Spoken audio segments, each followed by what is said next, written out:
Biliyor musunuz, tarih aslında fikirleriyle dünyamızı şekillendirmiş ama adını sanını pek duymadığımız sayısız insanla dolu.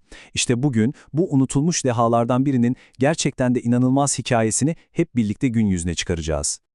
Şöyle bir soruyla başlayalım o zaman. Konuşan hayvanların olduğu masallar, yani fable sanatı denince aklınıza ilk kim geliyor? Eminim çoğumuzun aklında aynı isim canlanıyordur. Evet, tabii ki La Fontaine. 18. yüzyılın o ünlü Fransız yazarı. Ama şimdi sıkı durun çünkü asıl bomba şu. Bu edebi tarzı ondan tam 800 yıl, yani 800 yıl önce kullanan biri vardı. 9. yüzyılda yaşamış bir alim, Cahiz. İşte şimdi bu gerçekten de unutulmuş öncünün kim olduğunu ve bize nasıl bir miras bıraktığını anlamanın tam zamanı.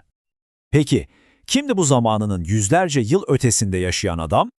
Gelin onu tanımaya, kendisine takılan ve zamanla asıl adının bile önüne geçen o acayip lakabıyla başlayalım. Cahiz. Arapçada bu kelime patlak gözlü demek. Evet, yanlış duymadınız, belirgin, dışa çıkık gözleri yüzünden ona bu lakabı takmışlar ve bu lakap o kadar tutmuş ki herkes onu böyle tanımış.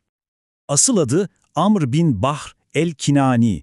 767 ile 869 yılları arasında yaşamış, yani 100 yılı devirmiş bir alim ve yaşadığı yerler de o dönemin ilim merkezleri olan Basra ve Bağlat.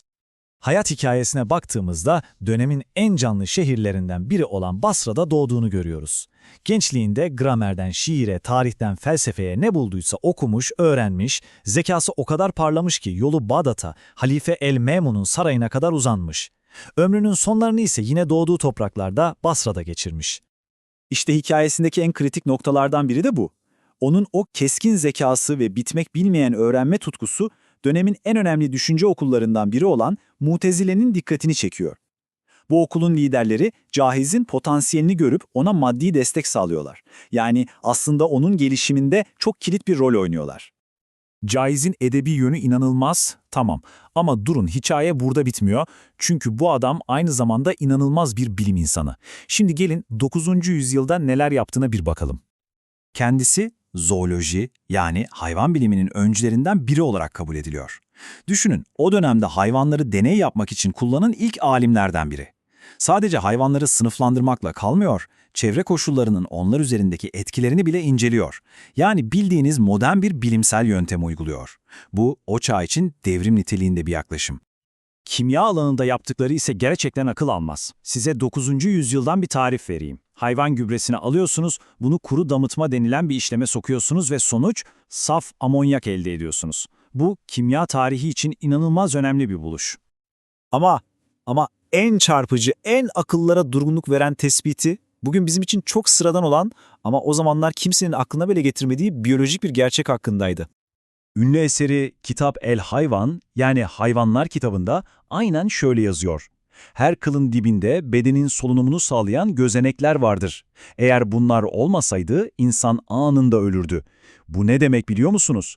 Cildimizin de nefes aldığını Avrupalı bilim insanlarından yüzyıllar önce keşfetmiş olması demek. İnanılmaz. Tamam, bilimdeki bu dehasını bir anlığına kenara koyalım ve en başa o konuya geri dönelim. Hani şu bizim bildiğimiz fable'lar meselesi. Bilimsel çalışmalarının yanında Cahiz, kelimenin tam anlamıyla bir dil ustasıydı. Yani hitabeti, belagati, Arapçayı kullanma biçimi kendi döneminde adeta bir efsaneydi. İşte La Fontaine'i karşılaştırması da tam bu yüzden bu kadar önemli. Çünkü Cahiz 800 yıl önce hayvanları konuştururken bunu sadece kıssadan hisse çıkarmak için yapmıyordu. O, fable'ları, karmaşık felsefi ve toplumsal fikirleri tartışmak için bir araç olarak kullanıyordu. Aradaki fark çok büyük. Peki bu akıl almaz dehanın ardında bıraktığı miras ne kadar büyüktü? Bu sorunun cevabı aslında tek bir sayıda gizli. 360. Evet, tam 360. Cahiz'in hayatı boyunca yazdığı tahmin edilen kitap sayısı bu. Gerçekten de inanılmaz bir üretkenlik. Ve bu kitaplar sadece tek bir konu üzerine değil, zoolojiden siyasete, etikten tarihe, edebiyattan teolojiye, hatta antropoloji ve kimyaya kadar aklınıza gelebilecek her alanda yazmış. Yani o, kelimenin tam anlamıyla çok yönlü bir bilgin, bir polimattı. İşin üzücü tarafı ne yazık ki bu devasa külliyatın sadece 25 tanesi günümüze tam olarak ulaşabilmiş. Ama onun etkisi adı çok anılmasa da kendinden sonra gelenleri derinden etkileyerek tarih boyunca hep yankılanmış. Caiz'in bu hikayesi insanın aklına şu soruyu getiriyor ister istemez. Tarih bizim haberimiz olmadan daha nice dehayı gözümüzün önünde böyle saklıyor acaba?